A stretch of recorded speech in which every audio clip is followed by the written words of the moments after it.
ಮೊದಲನೇದಾಗಿ weight loss ಆಗಲಿಕ್ಕೆ ಇದು ಸ್ನಫ್ ಅಂತ ಹೇಳ್ತಾರೆ, ಇದನ್ನ ತಗೊಂಡಿದ್ದೀನಿ. ಮತ್ತೆ ರೋಸ್ಮರಿ ಲೀವ್ಸ್, ಮತ್ತೆ ಚಿಯಾ ಸೀಡ್ಸ್, ನೀವು ಯಾವ ಬ್ರ್ಯಾಂಡ್ ತಗೋಬಹುದು. ನೆಕ್ಸ್ಟ್ ಫ್ಲೆಕ್ಸ್ ಸೀಡು, ಇದು ಅಳುವಿ ಅಂತ ಹೇಳ್ತಾರೆ. ಇದು ತುಂಬಾ ಹೆಲ್ತ್ ವೈಸ್ ಮತ್ತು ಒಂದು ಶಕ್ತಿ ಕೊಡುವಂತಹ ಒಂದು ಸೀಡ್ ಆಗಿದೆ. ಸೀಡ್ಸು ನೋಡಿ ಈ ಥರ ಇರುತ್ತೆ. ಇದನ್ನು ಸ್ವಲ್ಪ ತೊಗೊಂಡಿದ್ದೀನಿ ನಾನು.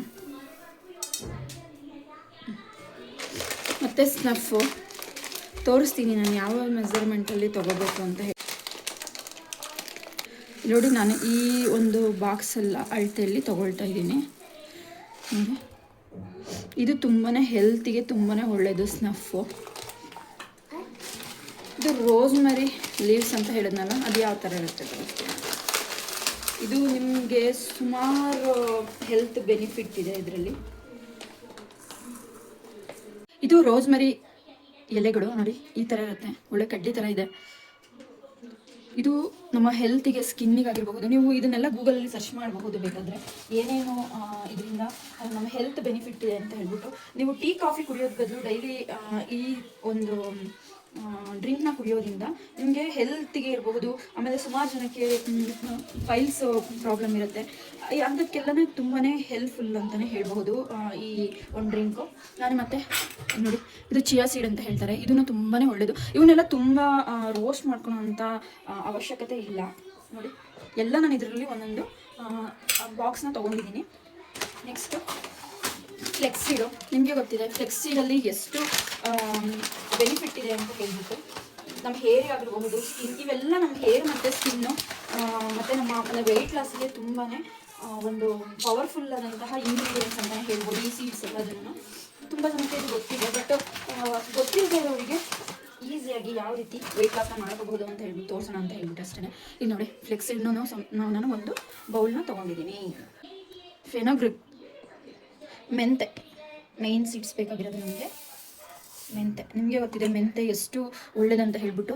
ನಿಮಗೆ ಏನಾದ್ರು ಶುಗರ್ ಆ ಥರ ಎಲ್ಲ ಏನಾದ್ರು ಇದೆ ಅಂತ ಹೇಳಿದ್ರೆ ಡೈಲಿ ಬೆಳಗ್ಗೆ ಮೆಂತೆನ ನೆನೆಕೊಂಡು ತಿಂತಾರೆ ಶುಗರ್ ಇರೋವಂಥವ್ರು, ಗೊತ್ತಿರುತ್ತೆ. ಮತ್ತು ನಮ್ಮ ಏನು ಹೇಳಿ ನಮ್ಮ ಶುಗರ್ ಲೆವೆಲ್ನ ಒಂದು ಮೇಂಟೈನ್ ಮಾಡುತ್ತೆ ಅಂತಲೇ ಹೇಳ್ಬೋದು. ಸ್ಕಿನ್ನಿಗೂ ತುಂಬಾ ಒಳ್ಳೆಯದಾದಂತಹ ಒಂದು ಸೀಡ್ ಅಂತ ಹೇಳಿದ್ರೆ ಅದು ಮೆಂತೆ. ಸ್ವಲ್ಪ ಕಹಿ ಬೆನಿಫಿಟ್ನ ನಾವು ನೋಡ್ಕೊಬೇಕಾಗತ್ತೆ. ನೋಡಿ ಇದು ತೊಗೊಂಡಿದ್ದೀನಿ. ಮತ್ತು ಇದು ನಿಮಗೆ ಗೊತ್ತಿದೆ ಡೈಜೆಷನ್ಗೆ ಮತ್ತು ತುಂಬ ಒಳ್ಳೆಯದಾದಂತಹ ಸೀಡ್. ಅದು ಬಿಟ್ಟರೆ ಫ್ಲೆಕ್ಸ್ ಸೀಡ್ಸ್ ಹೇಳಿದ್ನಲ್ಲ, ಇದರಲ್ಲಿ ನಿಮಗೆ ಗೊತ್ತಿದೆ ತುಂಬ ಹೆಲ್ತ್ ಬೆನಿಫಿಟ್ಟು ಮತ್ತು ನಮ್ಮ ಹೆಲ್ತಿಗೆ ಬೇಕಾದಂತಹ ವಿಟಮಿನ್ಸ್ ಎಲ್ಲ ಈ ಸೀಡ್ಸಲ್ಲಿ ಇದೆ. ನೀವು ಒಂದ್ಸರಿ ಟ್ರೈ ಮಾಡಿ ಗೊತ್ತಾಗುತ್ತೆ, ನಿಮಗೇ ಗೊತ್ತಾಗುತ್ತೆ ರಿಸಲ್ಟು ಯಾವ ಥರ ಇದೆ ಅಂತ ಹೇಳ್ಬಿಟ್ಟು. ಮತ್ತು ನಾನು ಅದ್ರ ಜೊತೆಗೆ ಒಂದು ಸ್ವಲ್ಪ ಜೀರಿಗೆನ ಹಾಕೊತಾ ಇದ್ದೀನಿ.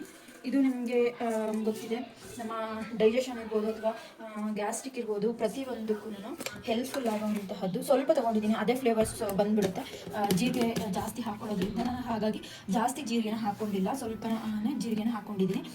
ಎತ್ತುಲ್ಲಿದೆ ಅಂತ ನಾನು ಒಣಗಿಸಿಟ್ಕೊಂಡಿದ್ದೀನಿ. ಈ ಕರ್ಬೇವಿನ ಸೊಪ್ಪನ್ನ ಹಸಿದು ಚೆನ್ನಾಗಾಗಲ್ಲ ಅಂತ ಹೇಳಿ ಒಣಗಿಸಿಟ್ಕೊಂಡಿದ್ದೀನಿ. ಇವನ್ನೆಲ್ಲ ನಾನು ಇವಾಗ ಮೈಲ್ಡಾಗಿ ಅಂದರೆ ತುಂಬ ಬಿಸಿ ಅಥವಾ ಸುಟ್ಟೋಗೋ ರೀತಿ ಇದನ್ನ ಏನು ಮಾಡಬಾರ್ದು, ರೋಸ್ಟ್ನ ಮಾಡಬಾರ್ದು. ಹಾಗೆ ಲಿಟ್ಲು ಬಿಟ್ಟು ಸ್ವಲ್ಪ ಸುಮ್ಮನೆ ಕಾವು ಅಂತಾರಲ್ವ, ಆ ಥರ ಸುಮ್ಮನೆ ಕಾವು ಕೊಡೋಣ ಅಷ್ಟೇ.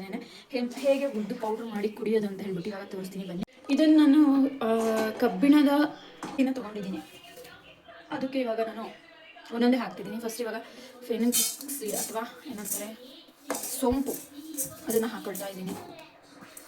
ಇದು ಸಣ್ಣಕ್ಕೆ ಇಟ್ಕೊಬೇಕು, ಬೇಗ ಬೇಗ ನೋಡಿ ಎಷ್ಟು ಬೇಗ ಅದೇ ಚಟಪಟ ಅಂತಿದೆ. ಇಷ್ಟೇ, ಒಂದು ಸ್ವಲ್ಪ ಕಾವನ್ನ ಹಾಕ್ಬಾರ್ದು, ಅಂದರೆ ಹುಳ ಗಿಡ ಬರಬಾರ್ದು ಅಂತ ಅಷ್ಟೇ, ಇನ್ನೇನಕ್ಕೂ ಇಲ್ಲ. ತುಂಬ ಬಿಸಿ ಮಾಡಿದ್ರೆ ಇದರಲ್ಲಿರೋ ಅಂಶಗಳು ಹೋಗ್ಬಿಡುತ್ತೆ, ಬರ್ನ್ ಆಗಿಬಿಡುತ್ತೆ ಅಲ್ಲ. ನೋಡಿ ನಾನು ಇಷ್ಟು ಕೈ ಬಿಸಿ ಸಾಕು ಅಷ್ಟೇ, ಜಾಸ್ತಿ ಬಿಸಿ ಮಾಡ್ಕೋಬಹುದು. ನೋಡಿ ಇಷ್ಟು ಬಿಸಿಯಾಗಿದೆ. ನೋಡಿ ಫೈನಲಿ ಈ ಥರ ಆಗಿದೆ ಪೌಡ್ರು. ನೀಟಾಗಿ ತಣ್ಣಗಾದ್ಮೇಲೆ ಒಂದು ಬಾಕ್ಸಿಗೆ ಹಾಕ್ಕೊಂಡು ಇಟ್ಕೊಳ್ಬೇಕು. ಹುರಿದಿರೋದ್ರಿಂದ ಏನೂ ಆಗಲ್ಲ, ಹೊರಗಡೆನೇ ಇಟ್ಕೊಳ್ಳಿ. ನಾನು